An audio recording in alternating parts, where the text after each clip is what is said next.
¿Qué onda, Manu? Qué gusto verte. ¿Cómo andas, carnalito? Anda, bien, gustoso de verte y más por el tema que traes. Qué bueno, muchas gracias. Hola, Pau, y entró alguien más. Ramsés. Hola, chicas y chicos, buenas tardes. Bueno, vamos a... A mí no, yo no soy muy ceremonioso, en realidad, nunca me ha gustado.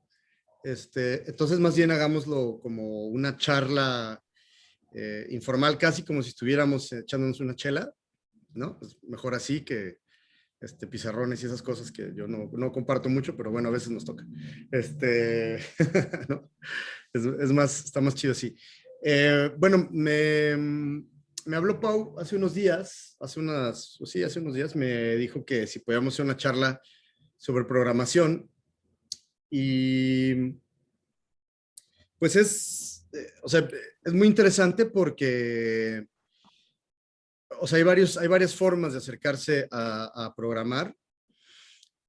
Específicamente porque programar no es un arte exacta, digamos, ¿no? O sea, tiene como sus bemoles y tiene como sus cosas, eh, pero sobre todo se requiere como un cierto gusto un poco a recibir pues gritos de la gente, porque todos los que además tenemos la chance de hacer películas, pues siempre queremos que nuestras películas se vean, ¿no?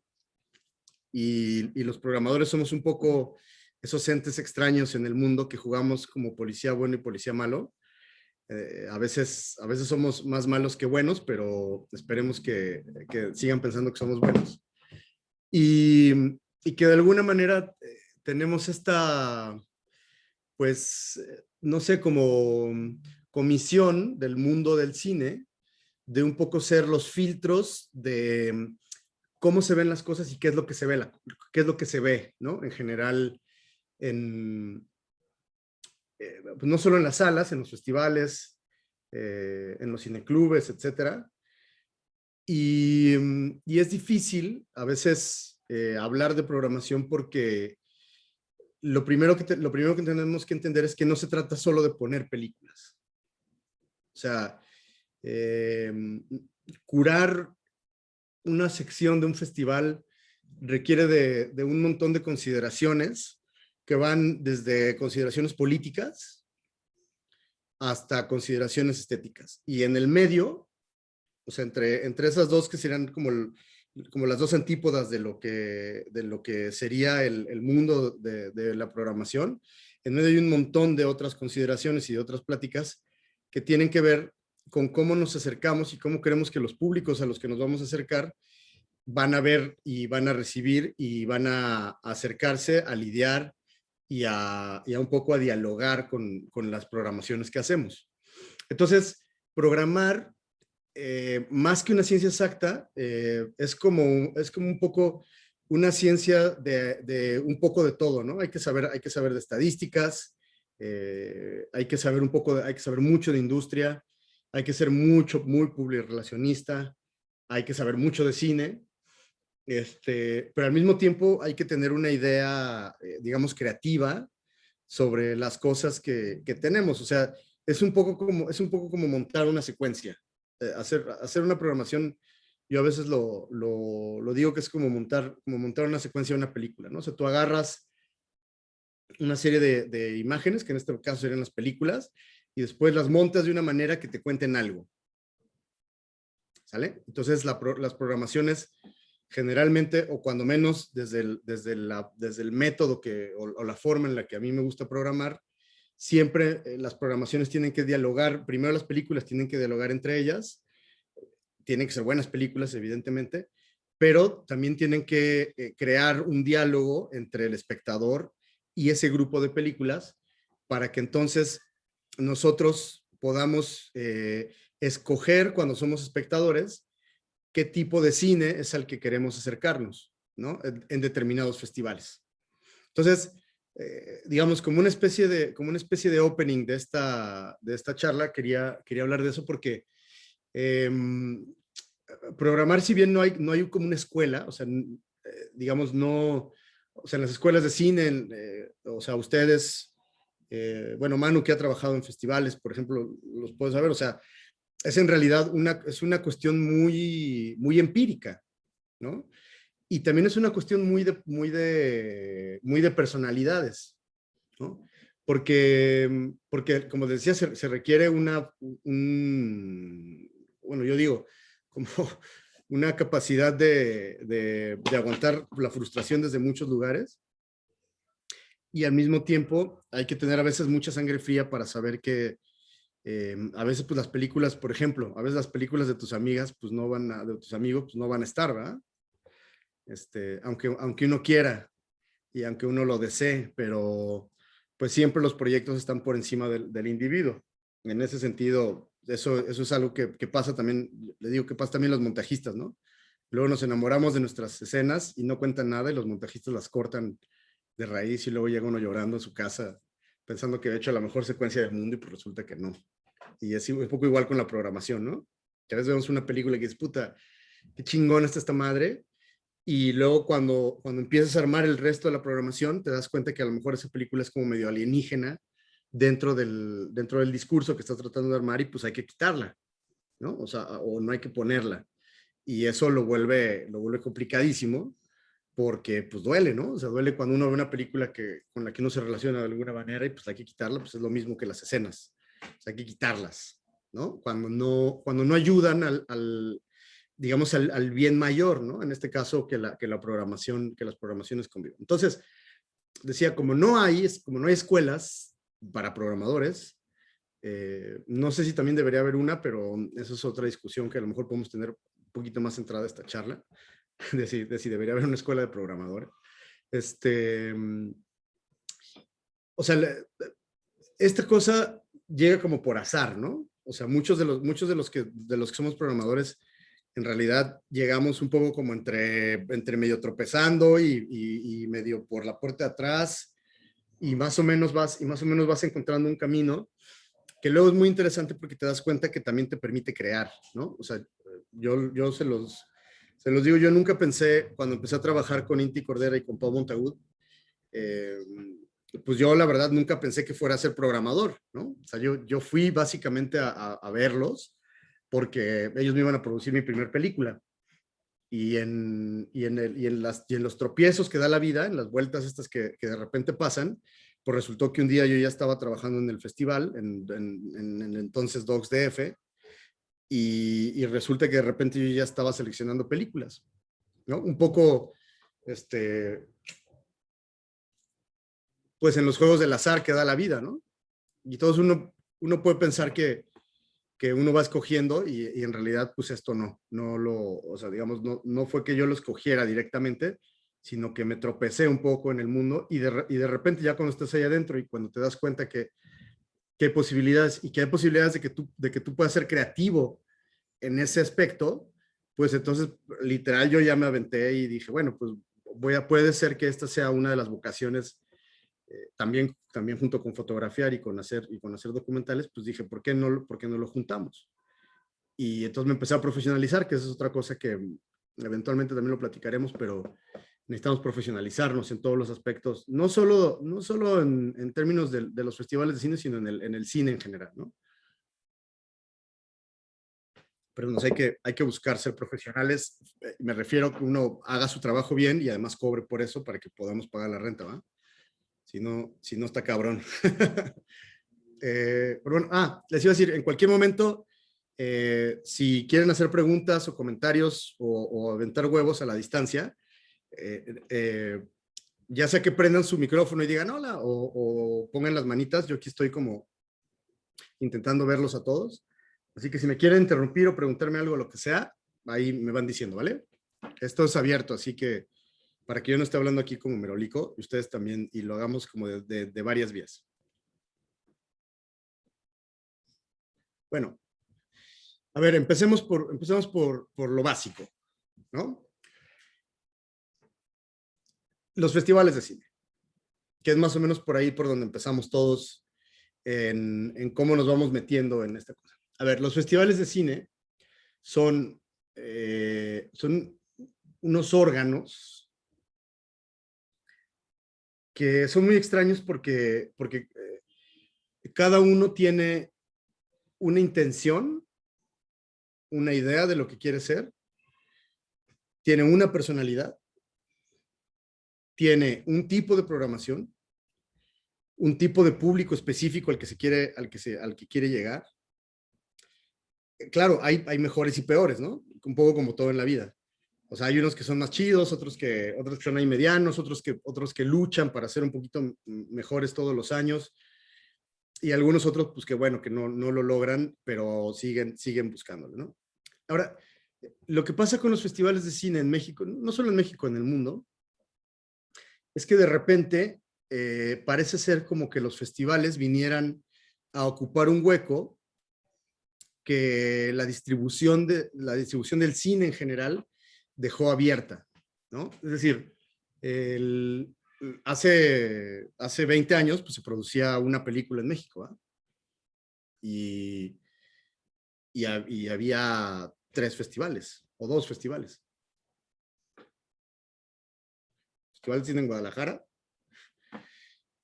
y por ahí Shorts, lo que ahora es el Festival de Cine en Guanajuato, que era, ¿cómo se llamaba? Expresión en corto. Expresión en corto, efectivamente. Y hubo un primer acercamiento en Monterrey que se llamaba Voladero, que lo llevaban nuestros ahora buenos amigos del Festival de Cine de Monterrey, que no claudicaron y luego, o sea, pasaron de ser Voladero, Festival de Cine y Videoclip, porque ellos tenían, en aquel entonces había mucho videoclip en Monterrey. Entonces ellos hacían como un festival ahí híbrido, y tenían cortometrajes y videoclips, y estaba muy interesante lo que hacían Narce, Juan Manuel, Luis Garza, toda esa pandilla en Monterrey, y un poco era eso, ¿no? O sea, era lo que había. Claro, cuando tú vives en un país en el que el cine se vuelve parte de las comodidades de un tratado de libre comercio, en el que entonces las películas extranjeras no necesitan estar grabadas, y entonces tienen millones, no solo para producirlas, sino millones para la mercadotecnia, pues lo que te queda es que los cines, que pasaron de ser cines de 1,000 o 1,500 personas a hacer 6 salas en un cine de 1,000 personas, pues copaban, ¿no? O sea, ahí nace un poco el problema que tenemos hoy. Y entonces ahí donde los festivales empiezan un poco a tomar importancia, porque entonces cuando se empieza a producir más, lo que sucede es que no hay espacios para que se vean esas películas. Y la realidad es que la mayoría de los festivales empiezan por ser muestras de gente que quiere mostrar sus trabajos, o los trabajos de sus compañeros, o los trabajos de sus amigos, ¿no? Así empezó la muestra de cine mexicano en Guadalajara en el 86, así empezó Voladero, así empezó Ambulante, ¿no? Que empezó porque Trópico de Cáncer no había donde la pusieran, y entonces aquella pandilla de Mara, de Elena, Gael y Diego empezaron. Docs DF, lo que fue Docs DF empezó porque La Maroma era una productora de documental que luego de repente les decían, oigan, pues vamos a poner películas, y pues no tenían dónde, y entonces dijeron, güey, pues ¿cómo? Hay que hacer un festival, pues órale.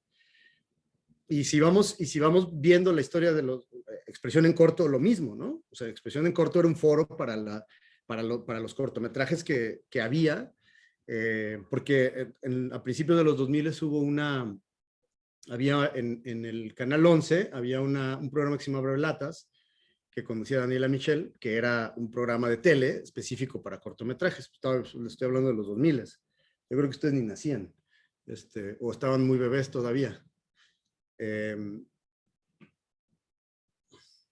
Entonces, a lo que voy con este choro medio de historia de los festivales en México es que la necesidad siempre fue el impulso que hacía que los festivales nacieran y se mantuvieran, ¿no? Lo que pasa es que después viene la parte en la que a los festivales hay que darles una identidad para que no sean iguales, ¿no? Pero digo, de por sí es difícil que fueran iguales, porque pues también cada quien viene desde lugares diferentes, ¿no? O sea, la muestra de cine mexicano que empezó Guillermo del Toro, Anne-Marie Meyer, y varias personas ahí de la UDG, asociadas a la UDG de alguna manera, aunque no era de la UDG. Lo que querían es que se viera el cine que se hacía Rigo Mora, o sea, lo que querían es que se viera el cine que se hacía en Guadalajara, que en aquel entonces pues era un cine, Jaime Humberto Hermosillo, o sea, muy asociado al cine de animación, al cine de género, y así nace, ¿no? Igual que DocsMX, igual que, ahora por ejemplo tenemos Feratum, tenemos Mórbido, tenemos, o sea, todos esos festivales siempre tuvieron como una idea. Ahora, lo que pasa es que después de eso viene la parte jodida, que es integrar la idea a la práctica, y es cómo hacemos que nuestros festivales eventualmente empiecen a tener una personalidad, ¿no? Y es ahí donde empiezan a pasar muchas cosas muy interesantes, sobre todo a mediados de los 2000, porque es donde empiezan a surgir la mayoría de los festivales que tenemos ahora, porque ahí nace Morelia, muy de la mano de Cinépolis. Hay otros festivales de género, bueno, Mórbido, etcétera, pero luego, por ejemplo, nace Zanate en el 2008, que dijo, güey, nosotros tenemos un lugar chiquito, somos estudiantes de universidad, y lo que queremos es que la gente de Colima, que además, pues Colima chiquito, pero muy entusiastas, pues ellos dijeron, güey, nosotros, Chopa y compañía, pues dijeron, güey, nosotros tenemos un nicho para películas mexicanas documentales. Entonces, Zanate básicamente es un festival que solo programa películas documentales mexicanas, ¿no?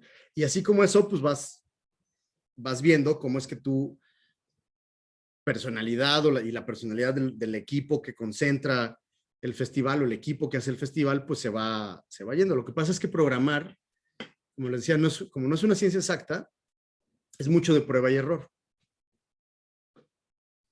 Entonces, lo primero es, una vez que los festivales tienen una personalidad, o sea, una vez que yo digo, güey, a mí me gustan las películas documentales mexicanas. Una vez que yo sé eso, que esa es la parte difícil,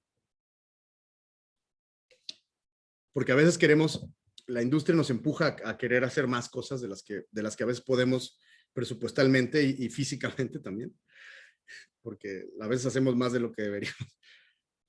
Y luego nos estamos vueltos locos, ¿va? Pero una vez que uno descubre eso, el siguiente paso es encontrar la manera de hacer una programación que tenga una identidad propia, ¿no? Y aquí voy a usar ejemplos. Por ejemplo, Guadalajara y Monterrey, Guadalajara y Morelia. Docs y Ambulante, Mórbido y Feratum. No sé, Shorts y había otro por ahí, se me escapa el nombre, pero, o sea, hay festivales que, sobre todo los que son de género, los que no programan, digamos, todos los géneros, animasivo y pixelatl, ¿no? O sea, este es un ejemplo que utilizo mucho porque creo que es muy importante. No, la programación de Ambulante no es la misma que la de DocsMX, aunque comparten algunas películas, pero si nosotros revisamos los catálogos de los últimos 17 años de los dos, pues yo me atrevo a decir que compartimos, o sea, si hay 20 películas o 25 películas en 17 años, es un montón, ¿no? Si vemos la programación de Pixelatl y Animasivo, es un poquito más porque el género es más complicado, o sea, la animación es más difícil, pero tampoco comparten necesariamente tantas películas. O Guadalajara y Morelia, ¿no? O sea, de repente uno dice, bueno, pues ¿en dónde estrenas? ¿En Guadalajara o en Morelia? Pero hay como cosas ahí que uno va como entendiendo que, pues si tu película es como más experimental, pues entonces va a ir a Ficunam, ¿no? Porque el nicho con el que trabajan, la idea de Michel Ipkiss cuando empezó Ficunam, pues era regresar a aquellas viejas glorias de lo que había sido el FICO, ¿no? Entonces, ustedes también, sí creo que estaban muy, muy morritos para conocer el FICO, que era un gran festival, la verdad, con Paula Astorga y toda esa pandilla. Entonces, una vez que se decide, la cosa es qué programación quiero hacer. Y es ahí donde vienen un montón de cosas que no necesariamente tienen que ver con el gusto, ¿no? O sea, el gusto es la primera cosa. pero después, por eso les decía que nosotros en Docs y ahora yo en Guadalajara parto de la idea de que políticamente y dialécticamente, ¿qué es lo que quiero decir? ¿No? Porque, por ejemplo, nosotros, cuando yo estaba en Docs MX, había una discusión grande porque, por ejemplo, con Pau, o sea, éramos 3 programadores, Pau, Feyo Morales y su servidor, y eran unas peleas tremendas porque los 3 tenemos diferentes formas de ver las cosas, ¿no? O sea, tenemos gustos diferentes. Pau es mucho más político, es mucho más del cine como mucho más de frontal, ¿no? De casi militante a veces. Feyo era un poquito más, o es un poquito más balanceado, y a mí me gusta más un cine más arriesgado, que digamos, de alguna manera nos vaya permitiendo poder tener un poquito más de espacio entre la paleta, ¿no?, de colores que teníamos de las películas. Lo cual resultaba al final, después de las peleas que nos aventábamos para la programación, resultaba maravilloso porque entonces balanceábamos muy bien la programación, ¿no? Y entonces teníamos películas que eran muy narrativas, que hablaban de temas muy importantes y muy necesarios, casi desde un lugar, pues sí, de militancia, hasta películas experimentales que rayaban incluso pues a veces en la videodanza, a veces en lo muy experimental, pero siempre con la idea de que esas películas de alguna forma siempre convivieran entre ellas. O sea, nosotros difícilmente programábamos cosas que no nos diéramos cuenta que iban a hablar, ¿no?, entre ellas. Porque las películas tienen como primos y primas y luego tienen amigos y amigas, ¿no?, entre ellas. Más o menos así lo definiría. Porque entonces, por ejemplo, si tienes una película que habla de los indígenas de la Amazonia que están luchando contra el fracking, y de repente tienes una película de indígenas en Colombia que van a enterrar por segunda vez a un chamán, porque a la esposa se le apareció el chamán y le dijo que pues, lo tenía que volver a enterrar, y esa es parte de sus costumbres. Y en el medio de esa película tiene una carga, o sea, es una película muy etnográfica, El segundo entierro de Alejandrino, y sin embargo, lo que sí tiene es que tiene una carga, digamos, política, porque a través de la película lo que estamos viendo es que ellos están enfrentando a cómo su territorio cada vez está siendo más pequeño, ¿no? Aunque no se dice frontalmente, pero pues en algún punto se menciona, y políticamente existe la tensión, ¿no? Aunque toda la película se trate de esta señora intentando mover el cuerpo, que tienen que bajarlo de un cerro y lo tienen que llevar hasta la casa de la chingada, en medio de la sierra donde no hay caminos, y van ahí con los burros durante no sé cuántos días para que les pueda ir bien en las cosechas y demás, ¿no? Es decir, esas dos películas que en principio quizá lo único que nosotros podemos pensar que tienen en común es que son películas en territorios indígenas, pues comparten muchas más cosas desde los lugares políticos, ¿no? Que de lo que uno puede pensar. Entonces, eso es una de las cosas que a mí me gusta mucho, y por eso digo que las películas tienen hermanitos y hermanitas. O sea, esas dos películas para mí son hermanas, ¿no? O sea, pueden no ser en el mismo país, pueden no hablar del mismo tema, y sin embargo, cuando uno está viendo las capas subyacentes dentro de la película, ahí te estás dando cuenta que las dos películas tienen un tema central, que es este pedo de cómo la occidentalización de los territorios se los va comiendo, ¿no? Y entonces, por un lado, pues están tirando los árboles, pero en el otro están plantando soja, ¿no? Y los dos pasan desde perspectivas diferentes, pero los dos pasan por el mismo proceso, ¿no? O O por ejemplo, en México, cuando tienes dos películas que hablan sobre la manera en la que los jóvenes de diferentes lugares de la República o niños en la adolescencia empiezan a enfrentar el problema de tener que salir del closet, por ejemplo, ¿no?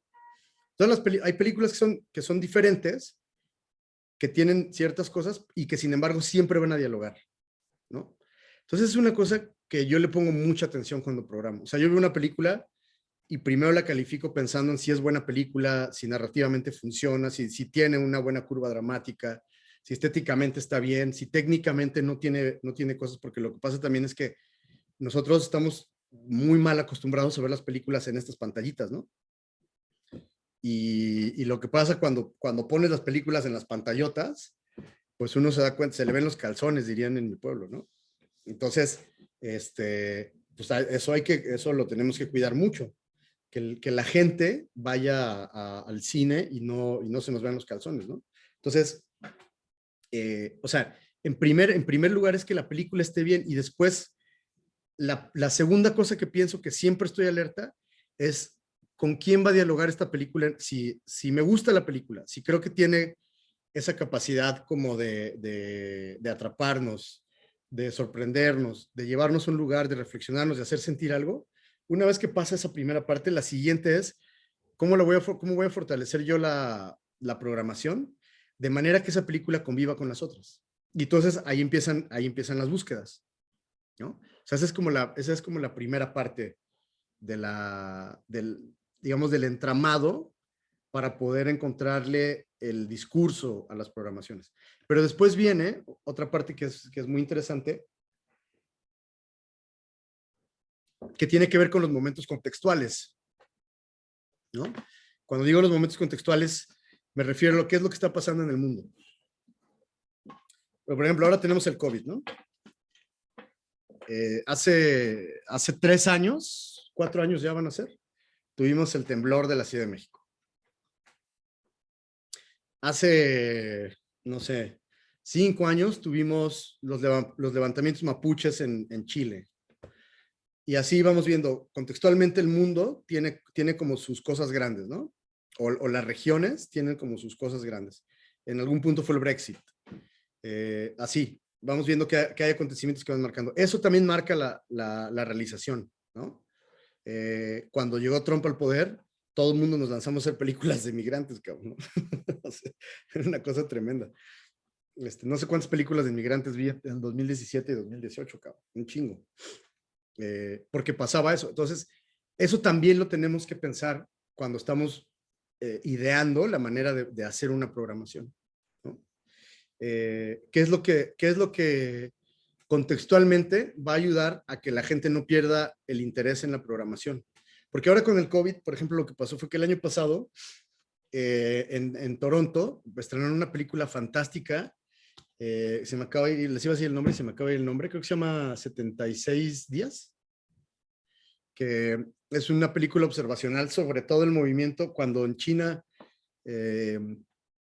decidieron cerrar y montaron estos hospitales. No sé si se acuerdan que de repente un día los chinos en 10 días construyeron unos hospitales para la gente que estaba en el COVID. Bueno, pues estos güeyes hicieron una película sobre eso. Y la película sí es muy buena, porque cinematográficamente está muy cabrona, y sin embargo no hubiera sido lo suficientemente buena fuera del contexto en el que estaba, ¿no? Entonces el contexto histórico le dio un empuje que difícilmente hubiera tenido si la película la fueran a estrenar en el 2023, por ejemplo, ¿no? Que ya hayamos pasado la pandemia, que ya todos digamos, ya estoy vacunado, ya puedo salir, no sé qué.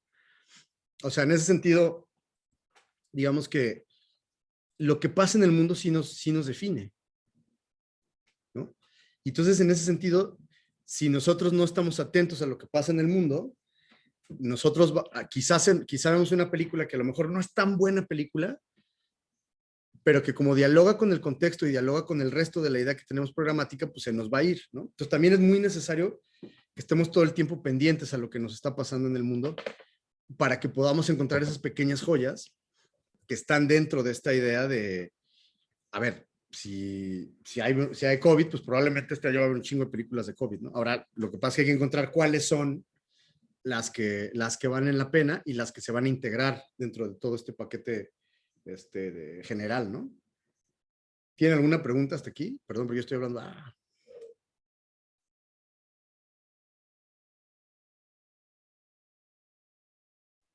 No, en realidad me ha parecido que lo que dices es muy interesante, sobre todo esta última idea de los contextos, ¿no? De los contextos del siglo XXI en los cuales, pues, como por ejemplo, como mencionaste, Trump, que llega a la presidencia y entonces también, por ejemplo, los Oscar empiezan a ser más politizados que nunca, ¿no? Sí. Con esto de nominar a Yalitza Aparicio, todo el tiempo decir, en los Oscar todo el tiempo el discurso anti-Trump, ¿no? Exacto. Sí, o sea, o sea, hay una cosa que a veces perdemos en cuenta y es que el cine, sobre todo, digo, en mi caso que estoy especializado en cine documental, el cine es mucho reflejo de los tiempos. O sea, el cine es como nuestro, diría Patricio Guzmán, el cine es como nuestro álbum familiar, ¿no? O sea, yo no sé si podríamos entender, por ejemplo, o sea, hablando de Chile, Argentina y Brasil y Uruguay, yo no sé si podríamos entender lo que significaron las dictaduras sin todo el cine que se ha hecho sobre todos los temas, ¿no? O Centroamérica, que justo el año pasado, bueno, en 2018, 2017, 2018 y 2019, hubo un grupito de películas, Heredera del Viento, La Asfixia, La Batalla del Volcán, que eran muy buenas películas y que entre ellas dialogaban y después te hablaban de qué es lo que había pasado en Centroamérica, ¿no? Y entonces había momentos en los que casi ineludiblemente salía la Operación Cóndor y no se llamaba la Operación Cóndor de Sudamérica, tenía otro nombre en Centroamérica, bueno, no me acuerdo cómo se llamaba esa operación, en la que Estados Unidos había mandado no sé cuántos aviones de guerra a El Salvador para ayudar a que se mantuviera el régimen, ¿no? Y para ahuyentar al FMLN y que se acabara la guerrilla, al contrario, güey. O sea, al final, pues tuvieron que venir a México a firmar los acuerdos de paz, ¿no? En el 92. O sea, no sé, lo que pasó con esas tres películas es que salieron casi al mismo tiempo. Y es difícil sin esas películas, sin nosotros, o sea, pues yo más o menos tengo muy buenos amigos centroamericanos, he viajado en Centroamérica más poquito, pero pues más o menos sé algo, ¿no? Pero las películas primero son buenas películas, eso es lo que es fantástico del cine, ¿no? O sea, en este caso estas tres centroamericanos, o sea, esas tres primero son buenas películas, pero después lo que te dan es que te dan, o sea, te llegan acá al corazón, pero además te están explicando qué verga estaba pasando en ese momento en un lugar que de repente nosotros sabemos que existe, pero que no le ponemos atención, güey, ¿no? O sea, yo tengo amigos cineastas que no saben dónde chingados está Nicaragua, cabrón. Por poner un ejemplo, ¿no? Entonces, eso es lo que pasa un poco con el cine, o mucho. O sea, el cine no solo es un entretenimiento. Sí, Manu.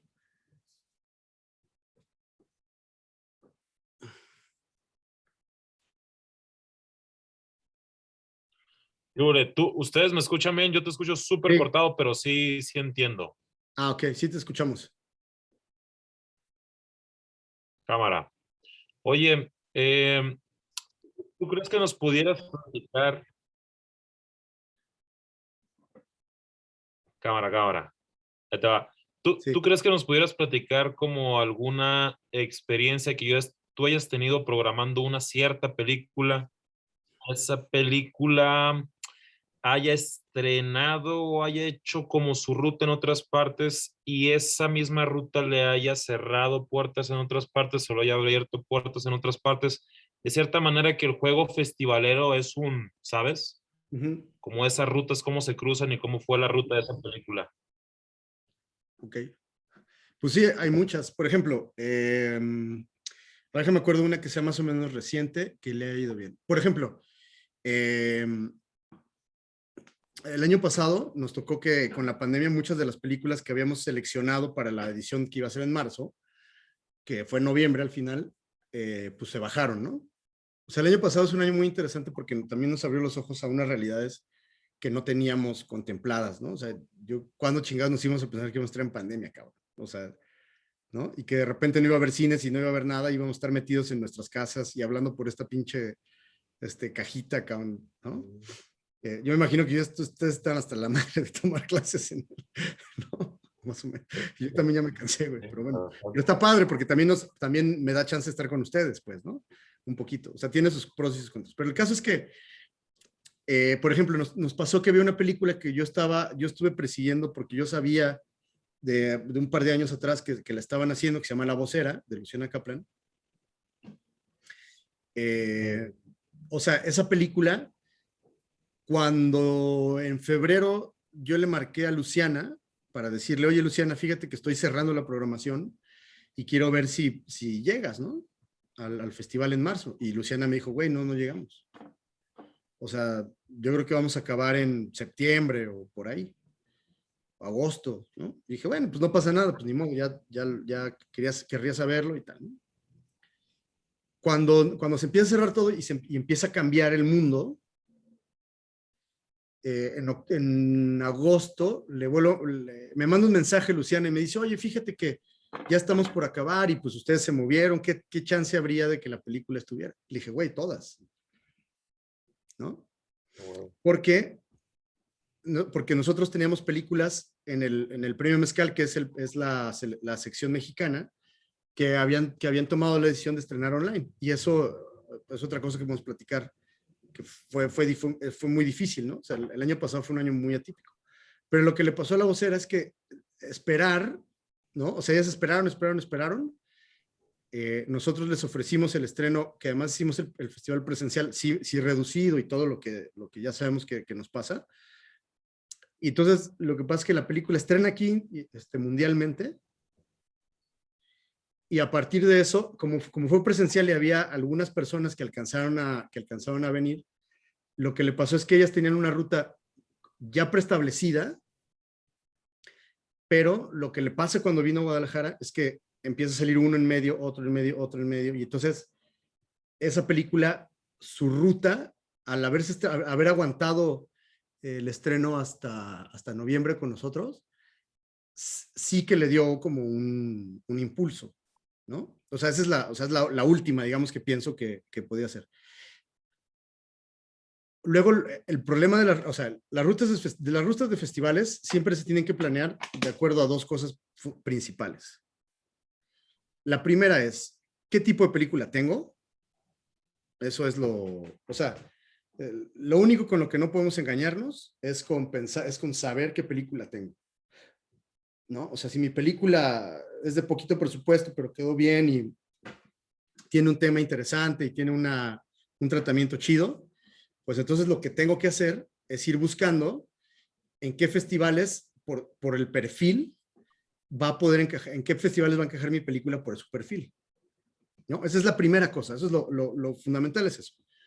Lo segundo es que nosotros tenemos que pensar que el estreno de las películas no tiene necesariamente que ver siempre con el tamaño del festival. O sea, porque lo que pasa es que cuando estamos estudiando cine, tampoco nadie nos explica qué pedo con los festivales, ¿no? O sea, es difícil que haya alguien que te diga, oye, pues mira, así se hace una ruta de festivales. Pues casi nadie lo explica, güey, o nadie, ¿no? Entonces, claro, todo el mundo piensa, lo primero que piensas es, si tienes un largo, y tú dices, puta, güey, lo voy a mandar a Cannes, cabrón, ¿no? Y entonces empiezas a pensar, lo voy a mandar a Berlín, a Cannes, a Sundance, a Venecia, a Toronto, a Tribeca. Y eso está bien, porque uno tiene que tener aspiraciones, pero por el otro lado tenemos que entender también que no todas las películas son para todos los festivales. Y al revés, no todos los festivales son para todas las películas. Y hay que pensar otra cosa. O sea, nuestras películas ahora no compiten con los documentales, por ejemplo, los largometrajes mexicanos, no compiten con los 30 o 40 largos que se producen al año. O sea, compiten con 1,200 o 2,000 otras películas que se producen internacionalmente, ¿no? Entonces, por eso es que es muy importante que la primera cosa cuando uno va a empezar su ruta de festival es que sepa qué película tiene. Porque de otra manera lo que hacemos es que nos empezamos a frustrar, porque digo, huevo, yo voy a mandar mi película a Berlín, pero resulta que en Berlín el perfil de tu película pues no va con lo que programa Berlín, ¿no? Pero a lo mejor sí va con lo que programa Locarno. Y entonces a lo mejor, o Rotterdam, yo qué sé. O sea, hay que entender cuál es el perfil de nuestra película para que entonces tú llegas y dices, a huevo. Entonces, mi wish list, así, la más chingona que yo puedo armar es, pues a lo mejor empiezo en Locarno, y luego voy a Black Canvas, y después voy a este, y después voy a este, y CPH Dogs, y así hasta que tienes una lista de 20 o 30 festivales.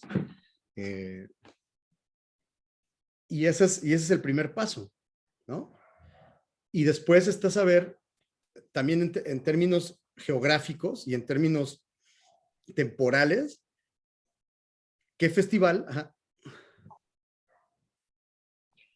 Oye, hablando de Locarno y de toda esta onda de, como de repente este prejuicio, ¿no? De, no, soy un mono del orden común, es mi ópera prima, y quiero pegar en ciertos festivales, ¿no?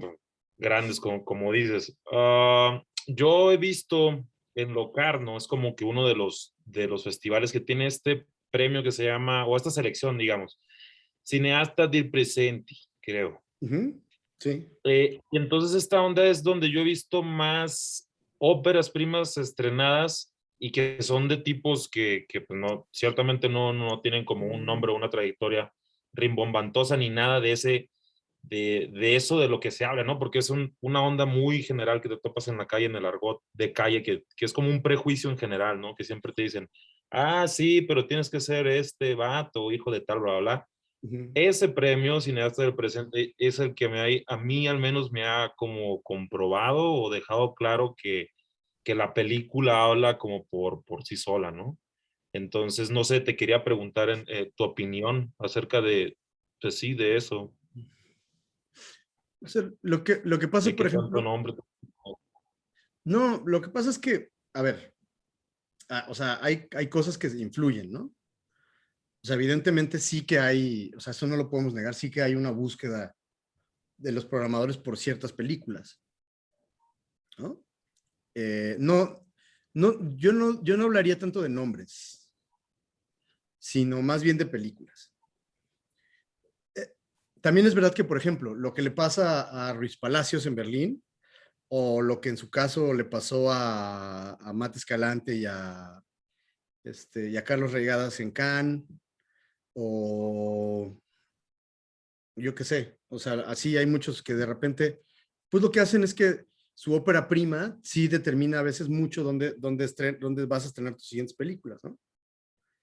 Pero esa determinación casi siempre viene porque la película habla. O sea, Carlos Reigadas, pues sí, o sea, él había hecho un par de cortometrajes cuando vivía no me acuerdo, creo que en Bélgica vivía,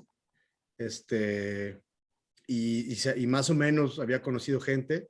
Después él se contactó bien y cuando van a estrenar Japón, pues da la casualidad que esa es una película que a la gente de Cannes, de lo que antes era la Cámara de Oro, pues era como el perfil perfecto y cabía muy bien que hubiera una película mexicana en un año en el que creo que no sé si había pasado 2 años que había estado Amores Perros fuera de competencia. O sea, otra vez, contextualmente, hay muchas coincidencias, ¿no? Y eso le pasa a Regas. Ahora lo que pasa es que, afortunadamente, cada vez hay más películas de ese nivel en México. O sea, eso también hay que reconocerlo, ¿no? O sea, no es, o sea, Carlos Lenin, que estrenó la Paloma y el Lobo en Locarno, sí, fue la Paloma o la anterior. Bueno, no me acuerdo cuál. Carlos Lenin era un chico del CCC normal, ¿no? Y, o sea, digamos, no tenía, o sea, no tenía nadie que lo empujara, ¿no? Que dijera, oye, pues este es Carlos Lenin, es mi hijo, ¿no? O es mi sobrino, lo que sea. La película habló por sí misma. Entonces, eso pasa mucho con los programadores. ¿no? O sea, yo te lo digo abiertamente.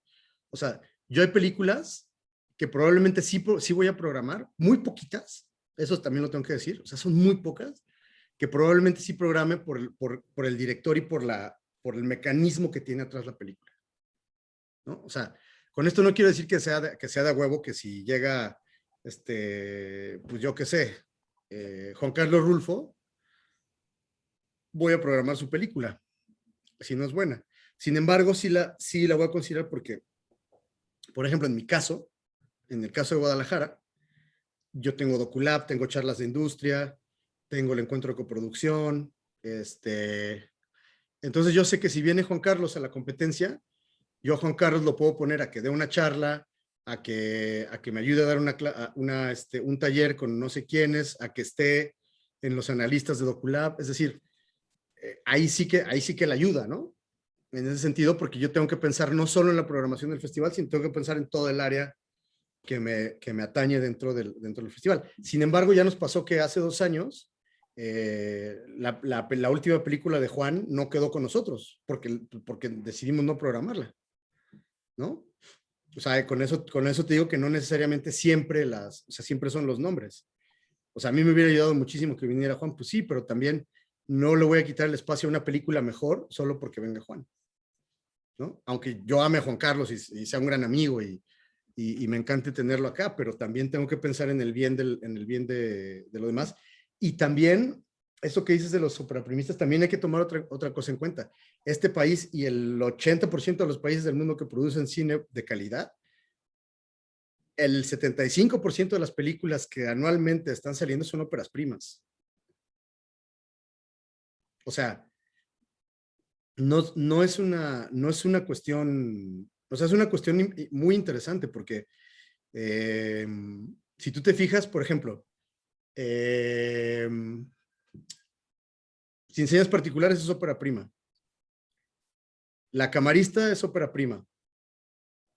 ¿Qué otra salió por ahí que anduvo dando vueltas el año pasado que estuvo muy chingona? Por ejemplo, Off the Road es ópera prima. Las Flores de la Noche es ópera prima. La Paloma y el Lobo, no sé si sea ópera prima. La Paloma y el Lobo es la segunda de Carlos. En fin, o sea, o sea, todavía estamos en un proceso en el que nuestros cineastas de carrera, o sea, tenemos cineastas de carrera, porque hay, o sea, está Arturo Ripstein y todos nuestros próceres del cine, y luego la siguiente oleada, que ahí están, pues, Carlos Regadas, Amat Escalante, pues, toda esa pandilla, una en medio donde está Marisa Sistach, María, Shell. ¿eh? Ajá, o sea hay varios, ¿no? O sea, hay como varios grupitos. Pero cuando llegamos digamos, a nuestro grupo, bueno, al mío, cuando menos, entre los 30 y pico y los 40, todavía estamos peleando porque nuestros cineastas sean de carrera, ¿no? O sea, si nosotros pensamos, por ejemplo, Tatiana Hueso tiene 2 películas. Carlos Rossini y Emiliano Altuna tienen 2 películas. Quiero decir dirigidas, ¿no? Lucía Aja tiene 2 películas. O sea, es decir, también eso que decías, Manu, muchas veces Laura Herrero tiene 2 películas. Es decir, Bruno Santamaría tiene 2 películas. Es decir, lo que pasa es que estamos en una época en la que hay tantos operaprimistas empujando con muy buenas pelis que ahora mismo no necesariamente es el nombre el que está empujando, ¿no? O sea, el que te permite como programador llegar a un lugar y decir, oye, pues ya vino el Manu Leiva y trae su 5ª película, la vamos a poner porque es su 5ª peli, ¿no? O sea, es muy difícil, o sea, eso está muy cabrón porque todavía no logramos consolidar carreras, o sea, tenemos muy buenos cineastas que están en ese camino, pero no son cineastas, o sea, no son cineastas, o sea, no son regadas, pues, ¿no? O sea, regadas casi, la última no porque no alcanzaron a llegar, pero si no hubiera estrenado en Cannes, pues, ¿me entiendes? Entonces eso hay que tomarlo en cuenta. Ahora, lo que pasa, que es muy interesante también, es que no desde el lado de la programación, sino desde el lado de la realización, lo que nosotros tenemos mucho, o sea, tenemos mucho que aprender y mucho que pensar sobre qué queremos con nuestra película, güey. ¿No? O sea, desafortunadamente, este es un proceso industrial, nos guste o no. A mí no me gusta tanto porque eso, aunque te abre las puertas para muchas cosas, por otro lado también es muy restrictivo porque la industria tiene cierto espacio. Entonces, o sea, hay películas que se insertarán mejor que otras dentro del proceso de la industria, pero para que eso suceda, para que tú puedas jugar, ya sea dentro o fuera de los límites, cualquiera de las dos cosas, la industria lo determina, ¿no?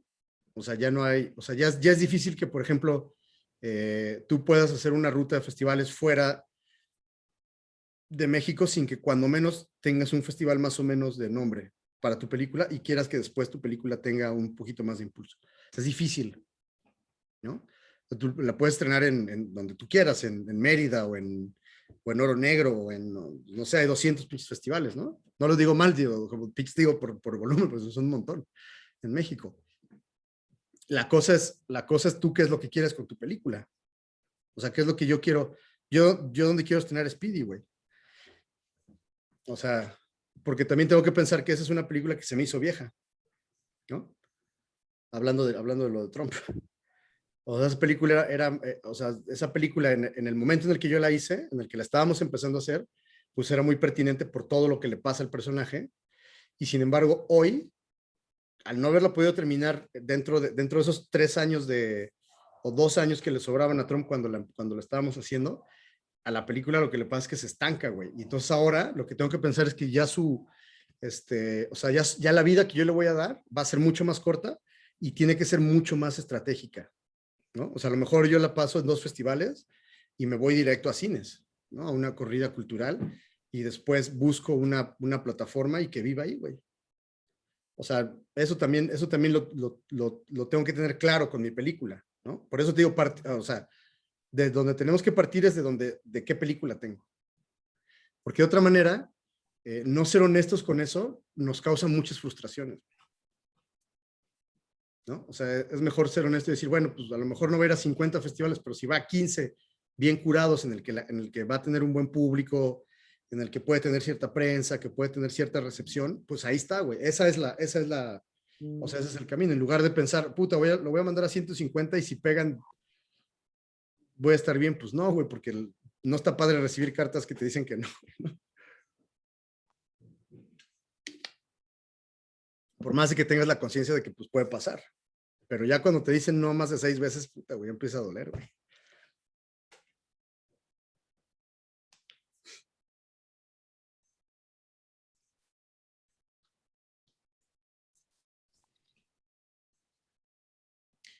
Bueno, ¿qué les iba a decir? Ah, sí. Entonces, hablando un poquito de esto, qué bueno que lo dices, Manu. Que hablábamos de esto de las óperas primas y la programación. Esa es una de las cosas que para nosotros los programadores es bien jodida, güey.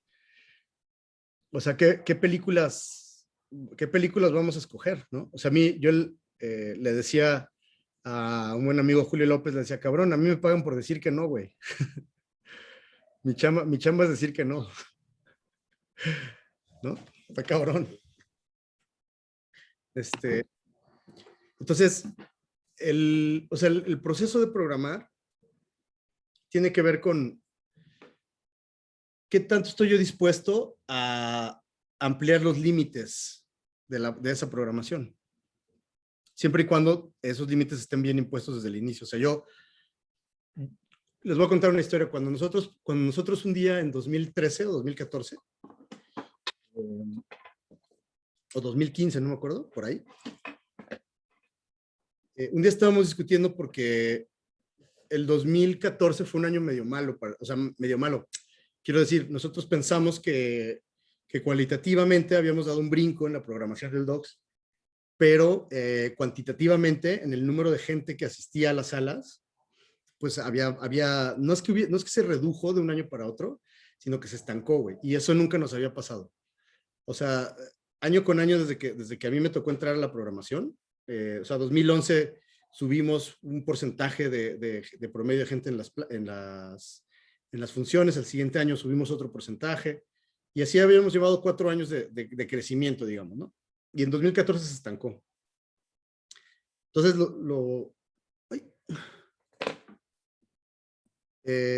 entonces lo platicábamos con Pau, Inti y Feyo, y empezamos a pensar, puta, güey, ¿qué hacemos para que la programación a la gente le sea cada vez, pues les dé más curiosidad, güey, ¿no? O sea, que la gente quiera venir a ver más documentales. ¿Cómo hacemos para que tengamos más gente en la sala? No desde el término de fusión, porque ese es otro trabajo que hay que hacer en conjunto, o sea, también tiene que ver con cómo programamos, pero más bien desde la dialéctica de la programación como tal, ¿no? Y nosotros sentíamos que lo que había pasado es que se había agotado la fórmula de programar regionalmente. Sí, entonces, porque nosotros teníamos largo iberoamericano, sí, largo iberoamericano, largo mexicano, largo internacional, así, ¿no? Entonces todas eran regionales. Y lo que pasaba es que cuando programábamos internacional, la programación eso dialogaba, pero luego sí que era demasiado extensa, ¿no? Entonces, por ejemplo, de repente tenías una película sobre los barcos, ¿no? Sobre el comercio marítimo, más bien. O sea, cómo funciona, cómo llegan nuestras camisetas de China a España y luego de España a México, y todo lo que significa en el medio el viaje de un barco. Así que es un ultra narrativo, bien dura la película. Y al mismo tiempo teníamos una película que hablaba de Machado, del poeta Machado, pero desde la danza contemporánea, güey. En la misma pinche sección, cabrón. Entonces era como, güey, ¿dónde estamos, no? El Sinaya en medio, ¿no? Un poco. Y entonces, cuando estábamos en ese momento de discutir, a mí se me ocurrió la primera idea que se me había ocurrido fue hagamos una sola sección de 40 películas, cabrón, y chingue su madre. Esa fue la primera idea que tuve. En el entendido de que, güey, o sea, queremos ser democráticos, hagámoslo así a la verga, güey, las secciones. Y que la gente vaya a ver lo que quiera. Te lo juro. Esa fue mi primera idea. El problema es que después, o sea, esa es una buena idea si es una sección de 20 películas, y ese es prácticamente el corazón del festival, ¿no? Pero después nosotros tenemos que programar cosas que ya eran temáticas de por sí. O sea, teníamos Suena mi pueblo, teníamos Mujeres a cuadro, teníamos Los cortos, o sea, ya había algunas programaciones. Y de repente, así o sea, bueno, eso no va a funcionar, no sé qué. ¿Por qué no lo hacemos temáticamente? O sea, es decir, ¿por qué no hacemos que nuestras secciones no sean regionales, sino por temas? Y veamos qué hay en la convocatoria. O sea, veamos el 80% de las pelis y les vamos poniendo una marca. Esta película es como sobre mujeres. Esta película es de personaje. Esta película es más como de suspenso. Esta película es de medio ambiente. Y esta película es de música. Y así, ¿no? Entonces a las películas les fuimos poniendo pues unos taxitos cuando las veíamos. Yo veía una película, pum, tag, pum, tag. Entonces, cuando estábamos en nuestra encerrona de la programación, empezamos a separar las películas de acuerdo a los tags que teníamos, ¿no? Y entonces ahí empezamos a darnos cuenta que teníamos más o menos unos 7, 8 tags que se replicaban. Es decir, yo veía una peli, luego la veía Feyo, yo le ponía suspenso y yo le ponía thriller, ¿no? O Pau veía una peli y luego yo la veía y decía, güey, esto es de género, mujeres, o LGTBI, o lo que sea. Y así, haciendo tags, nos dimos cuenta que lo que habíamos logrado era, o sea, queriendo, pero sin saber a dónde nos iba a llevar exactamente, o sea, con mucha precisión. Lo que nos dimos cuenta es que teníamos 5 secciones de entre 5 o 6 películas que eran brutales, güey. ¿no? Y entonces ese año fue la primera vez que cambiamos o sea, dejamos de programar largometraje internacional, tal, ¿no? Y fue el primer año que empezamos a hacer retratos, docu-thriller, conciencia global, Global Docs, mujeres a cuadro.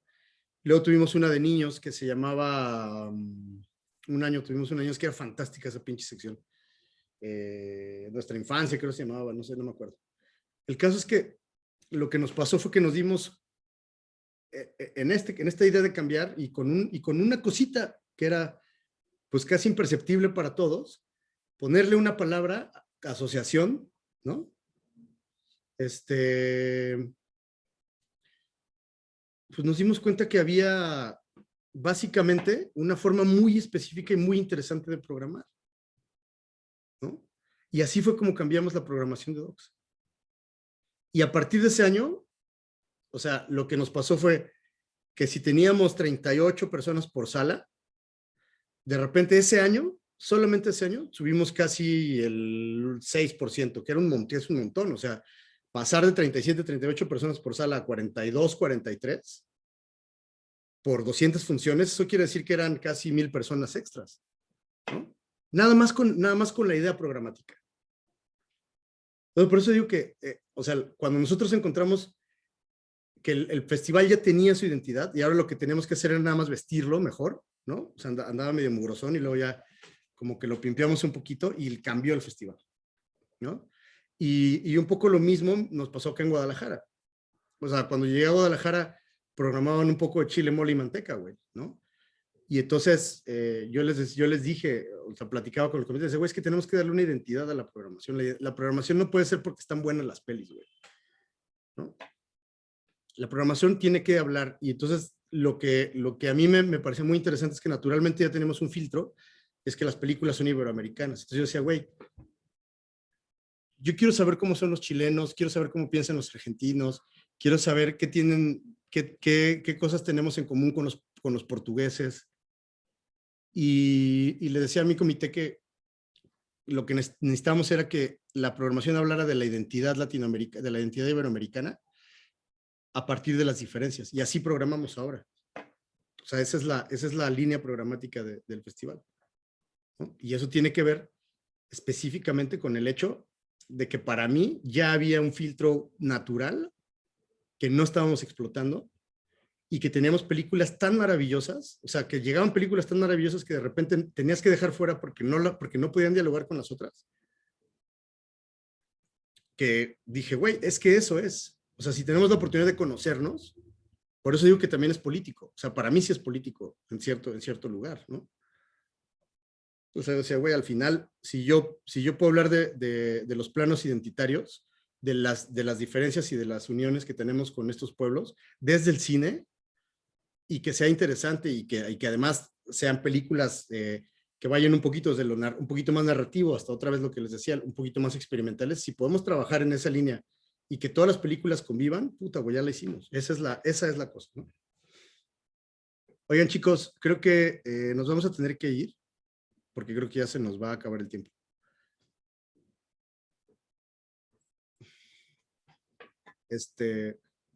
Ahí está Gaby. Hola, Gaby.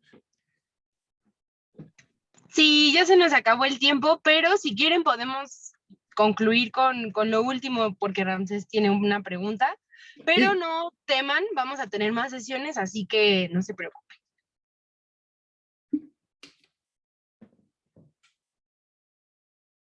Venga, Vas, Ramsés. Bronco pecho. Sí, gracias. Una última pregunta. Sí. ¿Qué recomendarías a un programador que va a empezar, que va a hacer su primer festival, Ajá. ahora con esta cuestión post-pandémica, ¿no? Que está empezando a llegar? En cuestión de públicos, cómo vamos a poder reactivar la cultura cinematográfica, ¿no? Esa es la pregunta, Ramsés. Es la pregunta, efectivamente. Pues mira, voy a dar un contexto rapidísimo. Me voy a tardar 4 minutos, pero bueno, o sea, lo que nos pasó con la pandemia es que nos dimos cuenta que sí podíamos trabajar desde un lugar virtual, ¿no? Lo que decíamos, esto que nos pasa, Y sin embargo, también nos dimos cuenta que no podemos estar todo el tiempo virtuales. Entonces, la gente a nosotros nos pasó en la Cineteca que la primera semana que abrimos ahora en marzo, la primera semana se nos llenó el cine, con las películas que fueran, ¿eh? O sea, no me acuerdo ni qué programamos, pero era una programación, estaba muy linda, pero era una programación difícil porque eran películas muy chiquitas, quiero decir, muy independientes, que era lo que había a la mano para programar, porque todos tenían miedo de cuándo vas a estrenar, no sé qué, tal. Y entonces la gente llegó. La segunda semana, después de que ya se abrió, los números un poco fueron lo normal, ¿no? O sea, ya no estaban llenas, pero pues teníamos la gente. Ahora, la cosa que estamos viendo ahora es que ya lo virtual cada vez se va difuminando, ¿no? O sea, sí nos va a quedar la experiencia y sí nos queda esto de que de repente si ponemos, o sea, si durante Guadalajara nosotros ponemos 4 o 5 películas que van a estar en línea, va a ir bien porque hay gente que no va a poder venir y que se va a acercar a esas 4 películas, ¿no? Pero yo ya no quiero programar más de 5 películas porque entonces lo que yo estoy haciendo naturalmente es crear pues como una manguera, cabrón, ¿no? Que sale el agua a lo loco. Y cuando pasa eso, pues nadie controla, ¿no? O sea, yo ahora ya si tengo que, o sea, yo literal ya le estoy diciendo, güey, si no es presencial ya no voy porque yo no aguanto estar sentado en el puto Zoom, cabrón. Y eso le está pasando a la gente también, ¿no? Y además tú piensas, yo de repente en mayo del año pasado, yo tenía pagadas, o sea, mi dinero se iba, yo tenía YouTube Premium, tenía Amazon Prime, Netflix, Movie, Paramount, y no me acuerdo qué otra. O sea, yo tenía como 6 plataformas. ¿Sabes qué me pasé? Después platicándolo con un amigo que hace, que es distribuidor, pero que hace estudios de públicos, le estaba diciendo, güey, ahora, o sea, estamos platicando, pues yo le decía, güey, no mames, yo me pasé, o sea, en un día me pasaba 5 horas viendo qué ver y 5 horas viendo, cabrón. ¿No? Te lo juro. O sea, porque scrollear, y luego lo peor es que acababa en el YouTube viendo el pinche, ¿cómo se llamaba? El güey que se cae del árbol, el niño, ¿no? O sea, güey, pues porque, güey, pues, o sea, porque métete a Netflix a buscar, pues, güey, sí, o sea, está padre, pero de repente, pues, con tanto tiempo, yo sí me aventé, puta, no sé, güey, o sea, en Elementary, que es una serie que me gusta mucho, en Prime, güey, las 7 temporadas son 200 capítulos, me lo aventé en 3 días, güey, o sea, no mames, ¿no? Y ahora ya difícilmente me siento a ver una serie, güey. O sea, ahora que ya puedo ir a entrenar, que a veces tengo que ir a la oficina, ya estoy viendo, o sea, ahora que estoy viendo películas para el festival tal, pues ya no me siento, güey, a ver. O sea, ya cuando me dicen, oye, va a haber un festival de no sé qué, ¿no quieres ver una película? Les digo, no, carnal, yo la neta ya no puedo. Y eso le pasa a la gente, güey. O sea, yo transporto mi experiencia personal a la experiencia de los públicos, ¿no? O sea, yo me imagino que estamos hasta la madre, güey. Además, qué bonito ver una película en pantalla. Entonces, lo primero que te diría es, hay que escoger muy bien los títulos, o sea, hay que pensar muy bien qué es lo que va a pasar con esas películas, o sea, por qué quieres programar esas películas, y después sí hibridarlo. O sea, yo creo que sí está bien hibridarlo, pero hay que ser muy cuidadosos con cómo lo hacemos. O sea, sí hay que pensar que los públicos cambiaron, pero también hay que pensar que ahora la oferta que hay virtual es casi inacabable, güey. ¿No? Filmin Latino también tenía. ¿No? Entonces, güey, Filmin México, ¿no? exacto. Entonces, por eso te digo que, mira, yo la discusión que he tenido muchos años es que para mí siempre menos es más. Como programador, como realizador, como fotógrafo, siempre digo, güey, menos es más. Si podemos tener una administración de los recursos mejor llevada, vamos a tener mejores resultados, ¿no? Entonces digo, ¿yo para qué quiero tener una sección de 13 películas o de 15 películas en las que si hay una persona que es realmente cinéfila, difícilmente se va a aventar los 13 títulos? Esa es mi idea. En cambio, si yo tengo una sección mexicana de 5 películas muy cabronas, que yo sé que estrenar en Guadalajara a esas 5 películas les va a dar un impulso pues, más o menos fuerte, yo sé que una persona que quiere ver películas mexicanas sí puede aventarse en 9 días 5 películas, ¿no? O sea, esa es como una lógica que trato siempre de poner. Porque programar 200 películas ya, o sea, esos años ya se acabaron, güey.